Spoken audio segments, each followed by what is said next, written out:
كل هذا الوقت.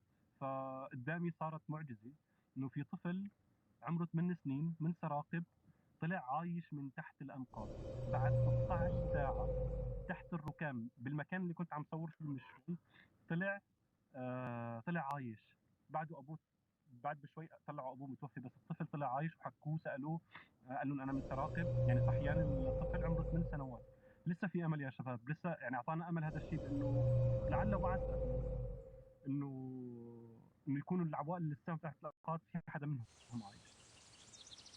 يا رب يا رب يا رب يا رب يا رب يا رب. والله نحن يعني أملنا بالله كبير، ودائما وأبدا الحمد لله على كل حال. معلش نحن بدنا نحاول نكون إيد واحدة بهاي المحنة. يعني نحن هذا واجبنا كسوريين كعرب كمسلمين كإنسانيين. نحن بحاجة إنه نوقف مع أهلنا اللي هنيك. فرجاء أي حدا قادر إنه يساعد يساعد بدون تردد. أي حدا قادر إنه يساعد يساعد. حابين تساعدوا عن طريق بسنا، الدعم إلى أبو الهول بيوصل 100% إلى المتواجدين هنيك، أو في عن طريق